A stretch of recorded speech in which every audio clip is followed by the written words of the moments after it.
This is an old trick, and we should know better to fall for it. And I see it rising, and the only thing I can do is to use my voice and encourage others and raise my children to know right and wrong. On a September evening in 2016, a private jet lifted off from the south of France, carrying two of the world's most photographed people and their 6 children. By the time it touched down, the family inside it would never be the same, and neither would the next 8 years of tabloid history. What happened in that cabin has since been described in FBI reports, sworn declarations, and court filings, and none of those documents read like a normal celebrity breakup. They read like the opening pages of a case file. This is the story of what actually happened on that flight, why Angelina Jolie spent 5 years saying almost nothing about it in public, and how a single sentence about healing turned out to be the key to understanding everything that came after. To understand why that single flight carried so much weight, it helps to remember what Jolie and Pitt actually were to each other before any of this happened. They met on the set of a film in the late 1990s, though their relationship didn't begin in earnest until years later, on the set of Mr. and Mrs. Smith in 2004, while Pitt was still married to actress Jennifer Aniston. Their subsequent romance became one of the most heavily covered relationships in modern entertainment history, tracked by paparazzi across continents for the better part of a decade before they finally married in 2014 at Château Miraval, in a small private ceremony attended mostly by their own children. By the time they wed, they had already been together for roughly 10 years and had built a blended family of 6 children, 3 adopted and 3 biological. For much of that decade, they were treated less like a celebrity couple and more like a cultural institution, a symbol, fairly or not, of stability inside an industry not known for it. That backdrop matters, because it's part of why the eventual collapse of the marriage generated so much noise, and why the truth of what happened took so long to surface underneath it. The flight took off from Château Miraval, the family's estate in the south of France, headed for Los Angeles. On board were Brad Pitt, Angelina Jolie, and their 6 children, ranging in age from roughly 8 to 15. Somewhere over the Atlantic, according to Jolie's later account, an argument that had been simmering for most of the trip turned physical. She would eventually tell federal investigators that Pitt confronted her, accused her of trying to destroy the family, and that the confrontation escalated in front of the children. None of this reached the public in real time. Jolie filed for divorce just days after the plane landed, citing irreconcilable differences, and for years the official record said almost nothing beyond that. It wasn't until 2022, nearly 6 years later, that a heavily redacted FBI report surfaced, first through NBC News and later corroborated by outlets including CNN and the New York Times. The report was based on an interview the FBI had conducted with Jolie, identified in its pages only by the initials AJ, while nearly every other name, including the children's, had been blacked out. According to that report, Jolie told investigators that Pitt had grabbed her, that the confrontation had turned physical, and that at least one of the children had been struck. A later court filing, made public in 2022, went further, alleging that during the flight Pitt shook Jolie by the head, choked one of the children, and struck another child in the face. These are allegations drawn directly from filed court documents, not proven facts, and it's worth being precise about what they are and are not. They are Jolie's account, given under oath to federal investigators and later repeated in litigation. They have never been tested at a criminal trial, because no criminal trial ever happened. Both the FBI and the Los Angeles County Department of Children and Family Services opened investigations into the incident within weeks of the flight. Both agencies eventually closed their cases without recommending charges. Roughly 5 weeks after the flight, according to the FBI's own report, federal prosecutors reviewed the evidence and declined to pursue the case. Pitt was never arrested. He was never charged with a crime related to the incident, and Los Angeles child welfare officials cleared him of the child abuse allegations that had been raised against him. He has consistently and repeatedly denied that the confrontation on the plane became physical toward Jolie, and through representatives, he has denied ever being abusive toward his children. The FBI report itself is worth understanding on its own terms, because its existence tells you something the headlines often skip past. According to the reporting that eventually surfaced it, The document was compiled after agents interviewed Jolie directly, and it recorded her account of the altercation in some detail, including her description of Pitt accusing her, in the heat of the confrontation, of trying to ruin the family. The report also noted that both the FBI and representatives from the U.S. Attorney's Office reviewed the available evidence together before deciding, roughly 5 weeks after the flight, that criminal charges would not be pursued. The document itself states that this decision was reached after weighing several factors, though it doesn't spell out in the portions that have been made public exactly what those factors were. That kind of careful, procedural language is typical of federal case files, and it's part of why the report reads so differently from the tabloid coverage that eventually grew up around it. It isn't written to persuade anyone of anything. It's written to document what a witness said and what investigators decided to do about it. That combination of facts is exactly why this story resists easy headlines. A federal investigation was opened, which is not a small thing. Agents interview witnesses and gather sworn testimony, and that kind of process does not typically get triggered by a shouting match. But that investigation ended without charges, and the man at the center of it has never stopped denying the most serious claims against him.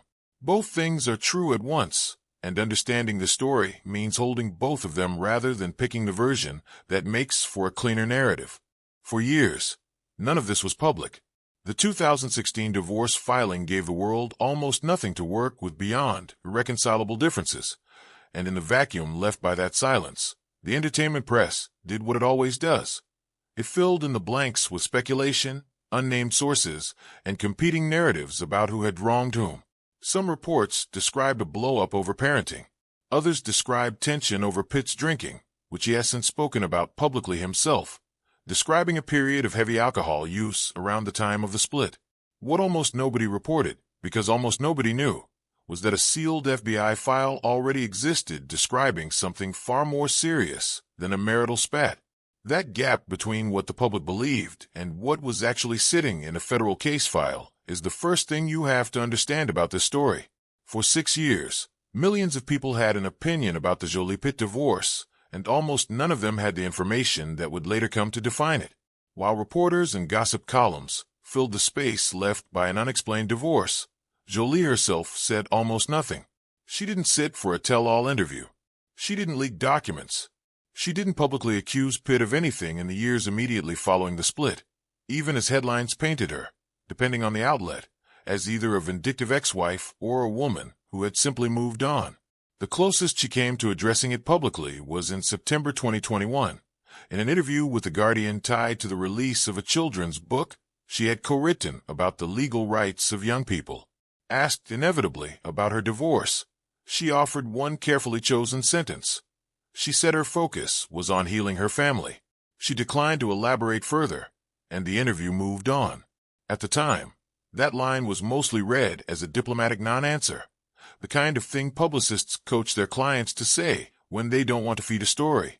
It wasn't until a year later, when the FBI report and the related court filing became public, that the sentence took on a different weight. Read against the allegations that would eventually surface. Healing stopped sounding like a euphemism for moving on from a breakup and started sounding like a reference to something more specific, recovering from an event her family had actually lived through. It's worth pausing here to be honest about the limits of that reading. A single quote from a magazine interview doesn't prove what someone meant by it, and public figures choose their words carefully for all kinds of reasons that have nothing to do with hidden trauma. Jolie has never explicitly connected that Guardian quote to the plain incident, in her own words. The connection is an inference, a reasonable one given the timeline, but an inference nonetheless. What is not in dispute is the custody battle that ran alongside this silence. In 2021, a privately appointed judge awarded Pitt joint custody of the couple's minor children, following a lengthy and closed-door trial in which the 2016 incident and its aftermath were reportedly discussed. Jolie's legal team almost immediately challenged the outcome, arguing that the judge, a retired jurist both sides had agreed to use, had failed to disclose business relationships connecting him to Pitt's legal team. An appeals court agreed, found the non-disclosure improper, and disqualified the judge, wiping out the custody ruling entirely and sending the case back to square one. That single procedural fight, over a judge's undisclosed conflict of interest added years to the case on its own.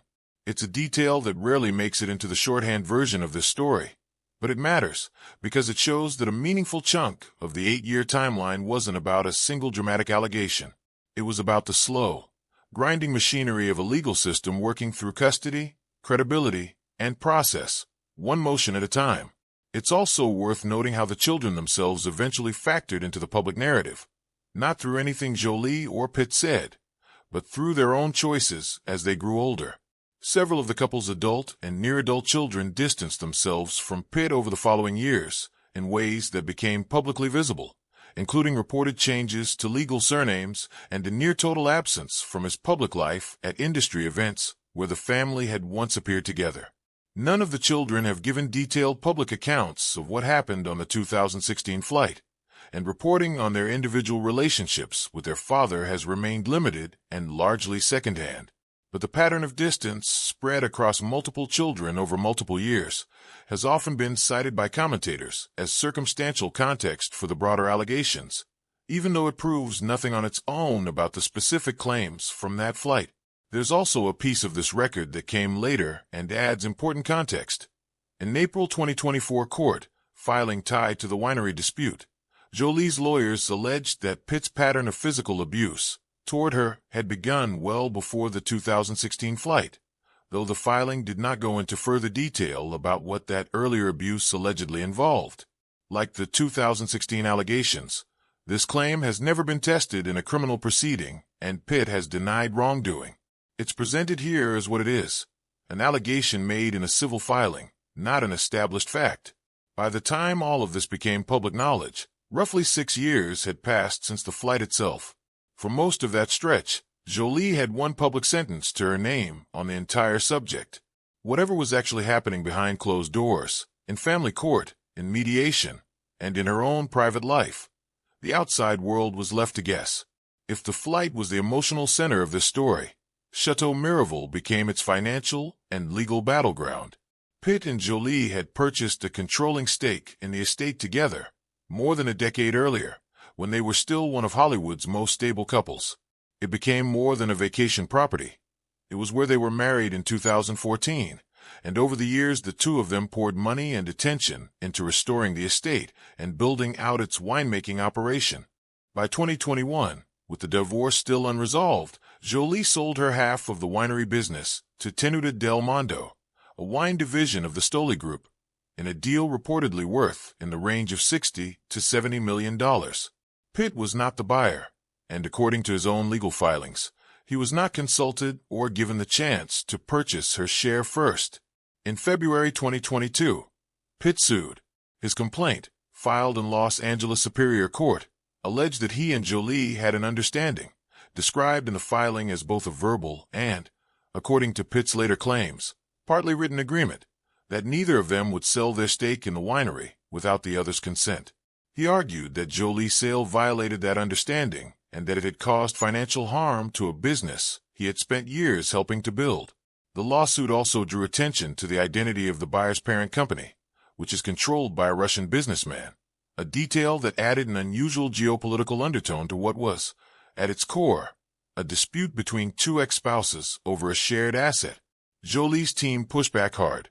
In her response, filed later that year, she denied that any binding agreement requiring mutual consent had ever existed, and her lawyers characterized Pitt's version of events as an attempt to control her long after their marriage had ended.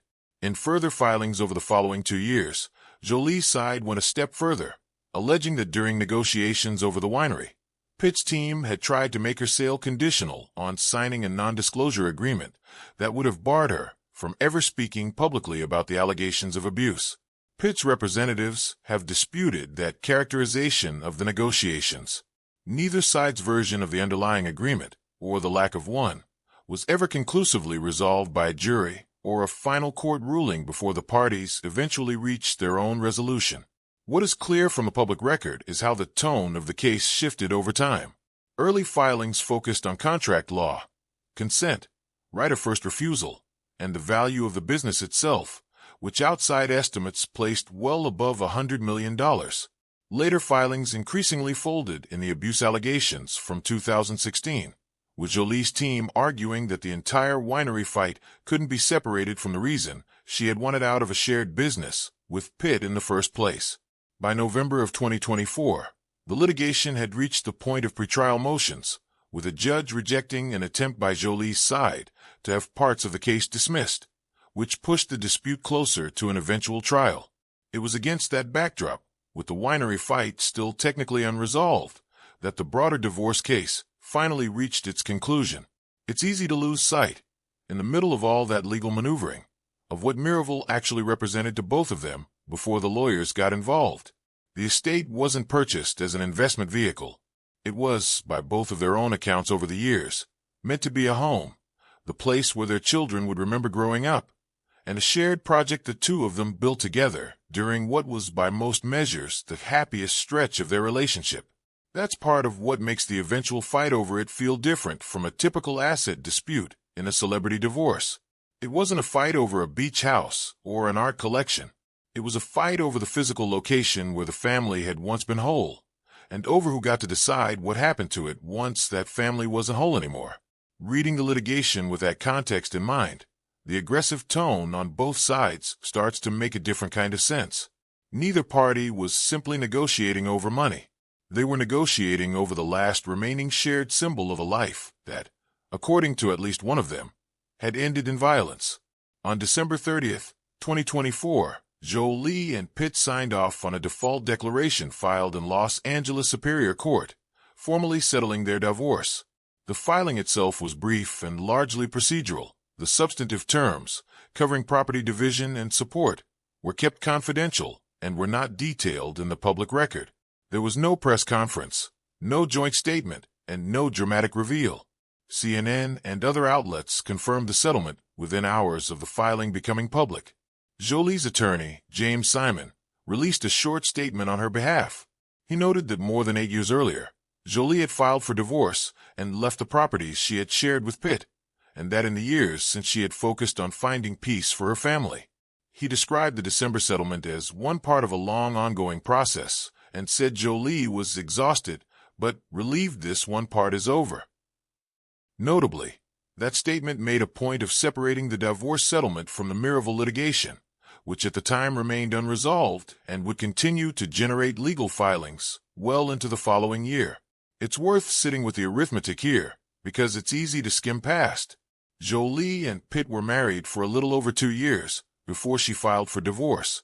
It then took more than 8 years, roughly 4 times the length of the marriage itself, to formally close out that divorce. Their youngest children, twins who were toddlers when the couple got engaged, grew from young children into teenagers over the course of the litigation.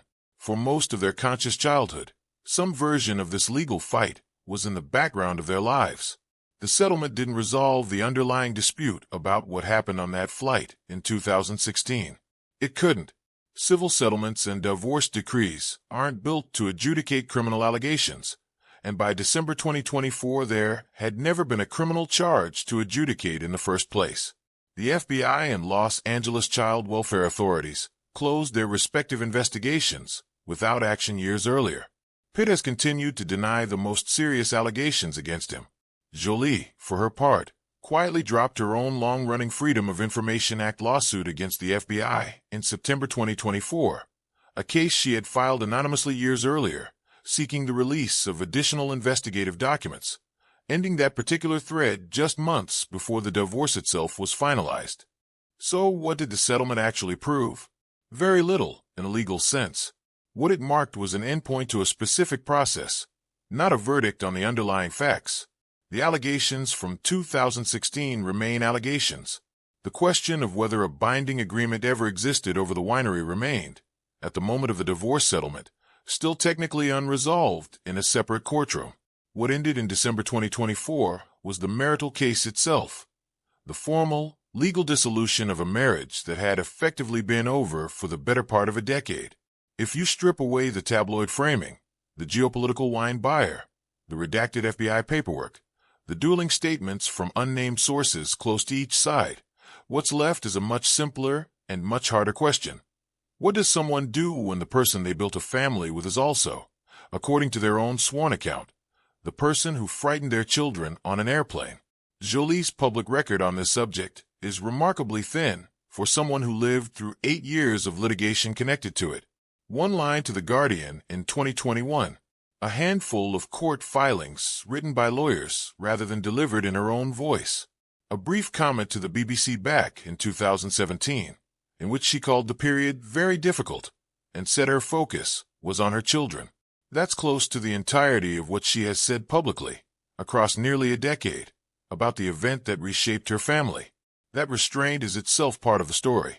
It would have been easy, at almost any point along the way, for either side to turn this into a full-blown media war, complete with dueling interviews and leaked messages. There were certainly moments when sources close to one side or the other did exactly that in the tabloid press. But the two people at the actual center of it mostly didn't. Jolie's public statements consistently returned to the same narrow theme: her family, her children, and the slow, unglamorous work of trying to get everyone through it intact. Whatever insecurity or fear sat underneath that restraint, the record suggests it wasn't really about jealousy or image, the kind of thing tabloids typically assign to Hollywood breakups. Based on her own filings and her own rare public comments, the fear she kept circling back to was more fundamental, that whatever happened on that flight in 2016 might not be something her family could simply move past, that the damage, if it was as real as her sworn account claimed, might not heal just because a divorce got finalized or a settlement got signed. Pitt, for his part, has offered his own version of closure. Asked about the divorce's finalization in an interview with GQ, he described it in strikingly understated terms, saying it didn't feel like a major event, just something coming to fruition legally. It's a notably different register from the language in Jolie's court filings, and that gap in tone between her account of an unresolved trauma and his account of a legal formality finally catching up to reality tells you almost everything about why this case took 8 years to close. That gap is worth sitting with a little longer, because it isn't just a difference in personality or press strategy. It reflects two fundamentally different ways of experiencing the same 8 years. For Pitt, according to his own public comments, the marriage's legal end had effectively already happened long before December 2024. The paperwork was simply catching up to a reality he'd made peace with some time ago. For Jolie, based on the language her lawyers have consistently used across years of filings, the process was never just paperwork. It was described, filing after filing, as part of an ongoing effort to protect her children and to hold someone accountable for a specific, remembered event. One side experienced this as closing a chapter. The other experienced it as still living inside the chapter, waiting for it to finally be safe to close. None of the central factual disputes in this story were ever resolved by a judge or a jury. Pitt was investigated and not charged. He has denied the allegations against him consistently, for nearly a decade, and nothing in the public record contradicts that denial in a legally binding way. Jolie's account, delivered under oath to federal investigators and repeated across multiple court filings, has never been retracted either. Both of those things remain true at the same time, and any honest telling of this story has to leave room for that discomfort rather than resolving it artificially. What the 8-year timeline does make clear is how long the aftershocks of a single flight can travel. A 20-minute confrontation, or however long the incident on that plane actually lasted, generated a federal investigation, a custody trial, an appellate ruling over a judge's conflict of interest, a $100 million business lawsuit, and a fight over a non-disclosure agreement, before finally arriving at a one-page filing on the last business day of 2024. Somewhere in that 8-year chain of paperwork is the answer to the question this story keeps circling. Not who won, because nobody did, but what it actually costs a family to try to heal in public while the legal system insists on relitigating the worst day of their shared history, one motion at a time. There's a temptation, in stories like this one, to reduce everything down to a single dramatic reveal, a moment where the truth finally comes out and the audience gets its resolution. This story doesn't offer that, and it's worth being honest about why. The FBI investigation closed without charges. The custody case was thrown out on a procedural technicality before it could produce a final ruling on the underlying allegations. The The winery lawsuit dragged on past the divorce settlement itself, unresolved by the time this account was written. Even the language both sides have used publicly, healing on one side, coming to fruition on the other, resists being flattened into a clean verdict.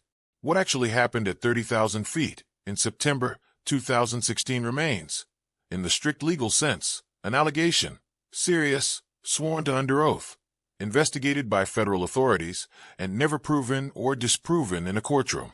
What the 8 years of litigation that followed did produce, whether anyone intended it or not, is an unusually detailed public record of how a family tries to survive something like this in real time, under a level of scrutiny almost nobody else on earth has to deal with. Every procedural motion, every countersuit, every leaked detail about a non-disclosure agreement or a disqualified judge became, collectively, the closest thing the public will likely ever get to understanding what actually happened and what it cost.